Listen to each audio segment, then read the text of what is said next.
Hey,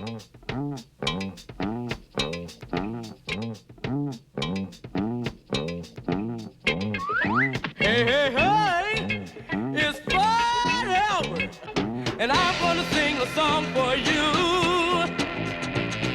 And Bill's gonna show you a thing or two. You'll have some fun now with me and all the gang, learning from each other while we do our thing. Na, na, na, gonna have a good time. Hey, hey, hey. This is Bill Cosby coming at you with music and fun. And if you're not careful, you may learn something before it's done. Hey, hey, hey.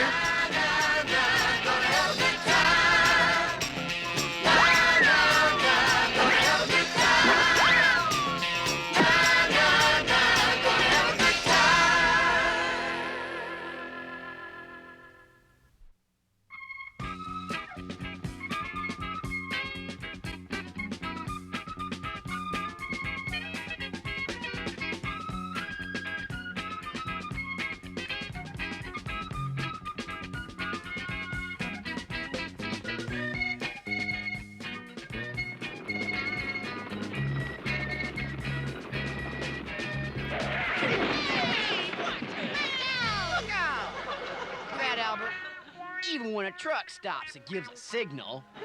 Hey, hey, hey. Monster that ate Chicago.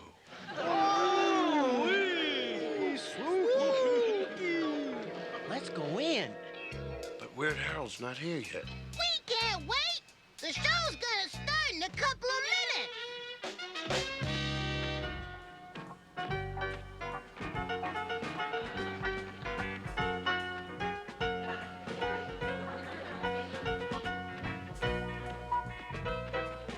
This dude doesn't like me.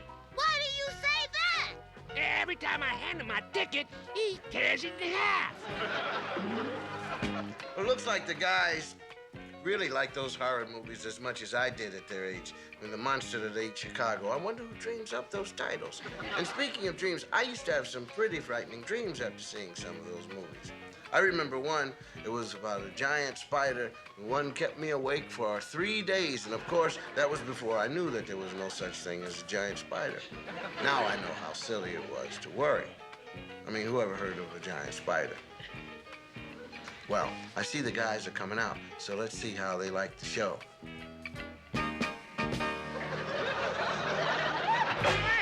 No.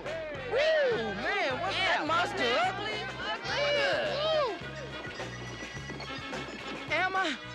Am I in time? You're in time, all right. In time to go home. Oh, no! No! I wanted to see that movie real bad. You missed it, man. That monster made Godzilla look like a tooth fairy. It was his fault. His fault. He's who? My Uncle Marcus. Who's he? I never met him, but he's moving in with us for a while. I had to help my folks rearrange my room because he's gonna share it with me. What a drag. That's for sure, and it's not fair. What am I gonna do? Don't worry. We'll figure out something right after the Brown Hornet. The Brown Hornet?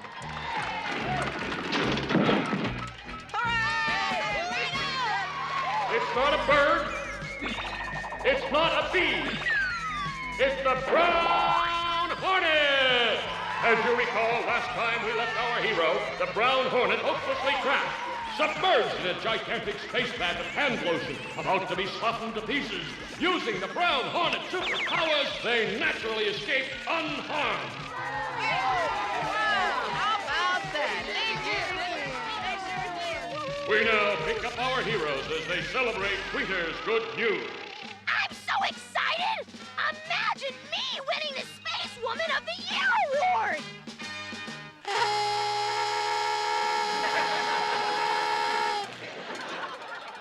A notable honor indeed. To win the award from one's friends makes it even more, well, peachy. Look! I am Litra, mighty ruler of the planet Amazonia!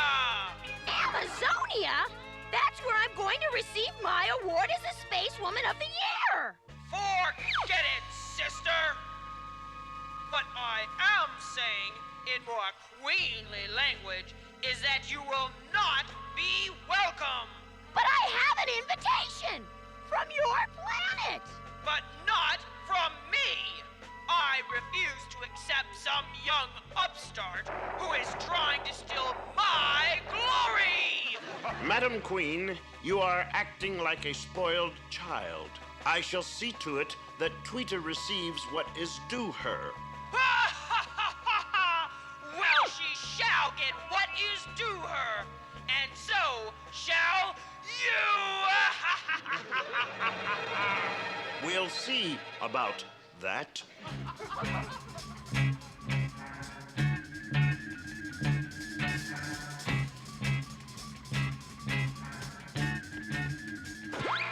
Now take us to your Litra. Now that I have disposed of the intruders, I shall rule my queendom with an iron hand! Iron hand? You're pressing just a bit, aren't you? Seize him! My ultra-laserized net for annoying insects. All it has to do is touch you, Hornet, and you are...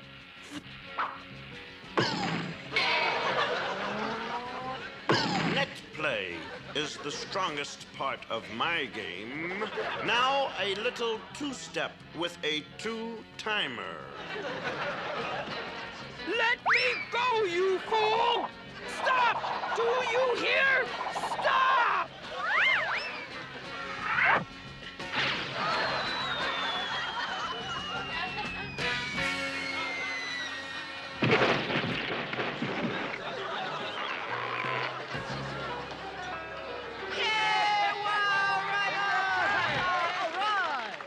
Now, Litra, you will publicly tell your subjects that Tweeter is to be honored as Space Woman of the Year.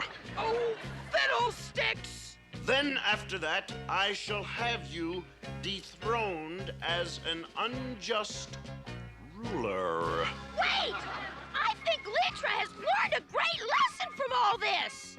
Oh, please! My intuition tells me she can be a good ruler. I will take full responsibility for Litra. You will? I do not share Tweeter's feelings toward you. You misjudged Tweeter up front. I was wrong. We must never, but never, prejudge others until we have given them a chance to prove themselves. Now, I shall pass judgment. You, Litra, are condemned to be given another chance. Hooray! Whippy! Yay! Tweeter, when it comes to Space Woman of the Year, you've got my vote. Oh, hey, how you doing? Good old Brown Hornet. He knew how to get through to Litra, and he knew how she deserved another chance. Now, Litra made a mistake by prejudging. Prejudging. That means making up your mind about something before you know the facts. Not a very smart thing to do. Does that remind you of anybody around here? I mean, if you said Weird Harold, you're right. He's prejudged his uncle. He's got him all figured out, and he hasn't even met him yet. Well, pretty soon we'll find out what happens when he meets him.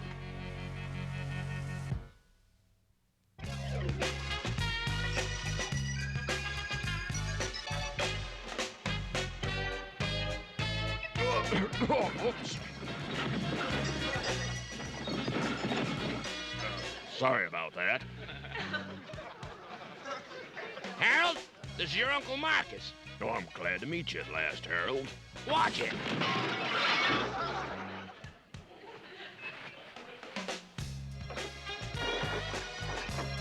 I hope this wasn't something fragile like My record collection? Oh, no. This is my record collection.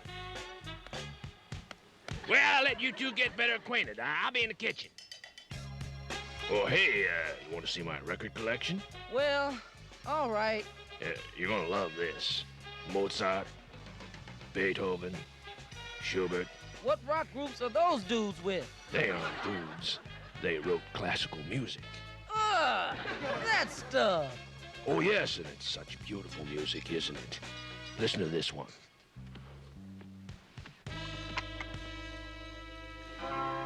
Well, that's Dvorak's New World Symphony. He was a Czechoslovakian composer, but he wrote it when he came to the United States. Isn't it beautiful? Well, if you want the truth, this is more my speed.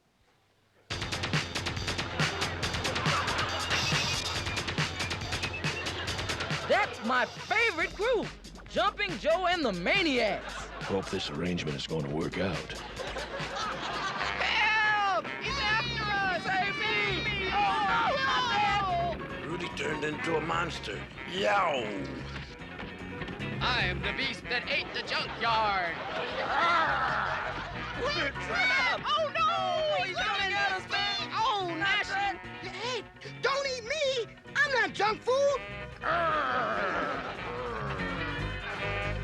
Whoa!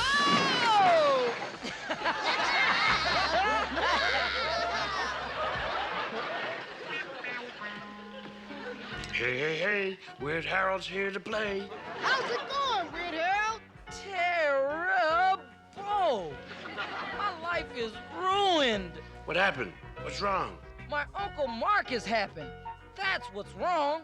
He's always listening to his Mozart records. Dum dum dum dum dum dum dum dum dum dum dum dum dum. Man, that is dumb. And he hates all my records. He thinks Sleazy Slim and the Slimes are crummy. He does? Hey, Great, I like hey, it. What are you talking about? Sleazy Slime's the best, man. I have to put up with someone I never met in my life till today. I never met him either. And even though he's a nice enough guy, he's going to live in the same room with me. Well, at least you'll have company. Company?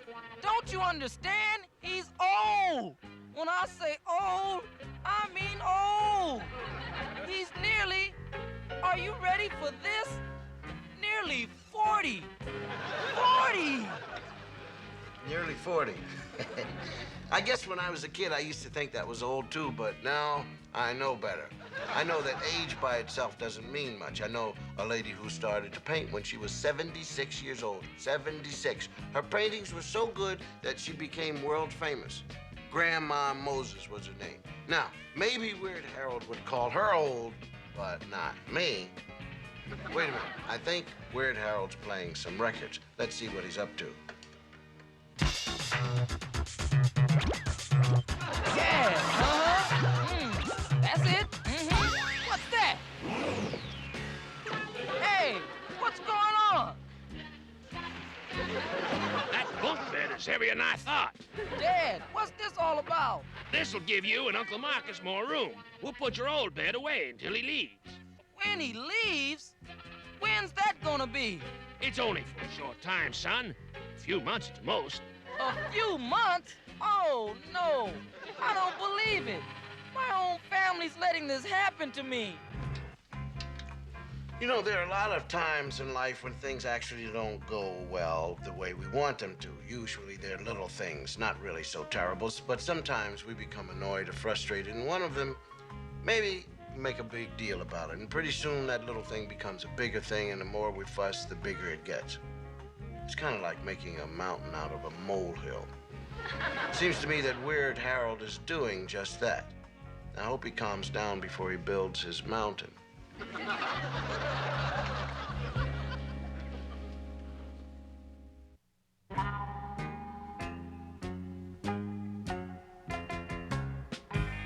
Great. No Mozart. Hey, Schubert's been silenced too. Hi, Harold. Glad to see you back. Just listen to some of the records. My room. What did you do to it? I just moved the things to give you more space. I thought you'd like it. It's okay. I sure appreciate you letting me share your room. It's not easy, I know. I had to face the same thing once when I was young. My cousin had to live with us for a while. Shared my room, too. Sometimes I felt like going, pow! But I managed and lasted out. As a matter of fact, when my cousin finally left, I missed having him around. Come on. I bet you didn't miss him that much. Yeah, you're right. Oh, when he left, I had one heck of a celebration. Hey, how about you and me doing something together? There's a classical music concert opening downtown, and Thanks, but, I'm sort of busy today. I guess you're thinking you and I have nothing in common. Maybe we can talk about it some other time. I really do have to leave now. Bye. So, now Weird Harold doesn't even want to talk about his problem. Well, maybe Fat Albert can do something about it. I see. He's taking him to see Mudfoot. So that's Weird Harold's problem, Mudfoot. Uncle Marcus and I just aren't getting along. There's nothing we can do about it. It's like we're in two different worlds. It's an impossible situation. I agree with you, Weird Harold. Getting to know your Uncle Marcus would be a waste of time. If you ask me, it's best to have a closed mind about learning new things. I mean, if your Uncle Marcus taught you something new, you might end up growing to be an interesting person. And you wouldn't want that, would you? No. I mean, maybe. And people who are interesting have to bother with having lots of friends. And some of them end up being real famous. And that would be real annoying, wouldn't it? So take my advice and stay exactly the way you are. Don't take advantage of your Uncle Marcus's knowledge and friendship. Did I make my point? I think maybe you did, and thanks. Mudfoot certainly has a unique way of explaining things. He's probably remembering how he felt when he was a little kid about grown-ups. That is, he felt so good when they weren't around. Of course, Mudfoot also knows that when kids become adults, the shoe's on the other foot. I mean, they realize that grown-ups have the best interest of young people at heart, and that they're just trying to make the road of life a little less rocky.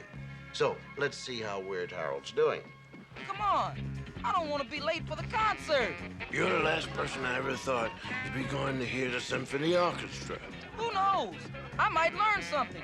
Besides, I saw on TV once how a guy made a rock song out of an old classic. Won't Uncle Marcus be surprised when I show up? I don't think you're going to make it in time for the concert. I'll have to take a shortcut. I'll take the pedestrian bridge. But that's closed for repairs. It's dangerous. I'll be okay. Don't worry. Weird Harold, come back. Hey, you don't have to worry about me, Fat Albert. I can take care of my... Yay! Help! I'm coming. Don't let go. I can't hang on much longer! There's the rope.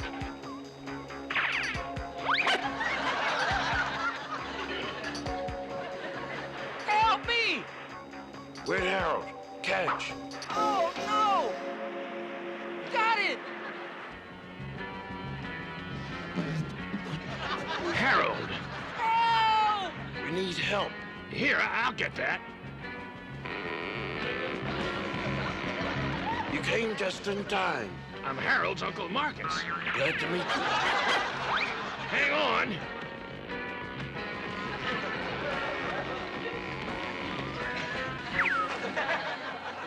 Wow!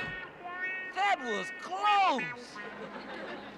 Weird Harold, I thought you were done for. I would have been if it wasn't for you and Uncle Marcus. What were you doing down there anyway?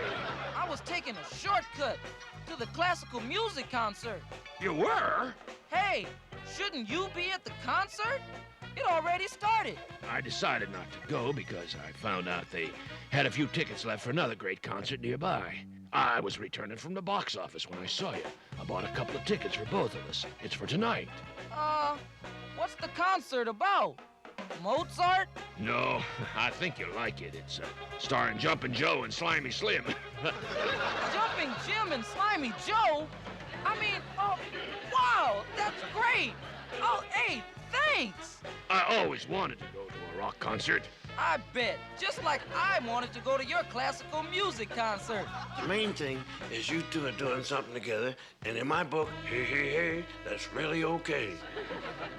I guess Uncle Marcus proved to Harold how wrong it is to judge other people without getting to know them first. And that's a lesson worth learning. You know, a famous writer by the name of Mark Twain once said, or 2 times he said, maybe 40 times he said, I wasn't close to him at the time. He said, you can pick your friends, but you can't pick your relatives. And I think if Harold had a choice of uncles, he'd still pick Marcus. I know I would.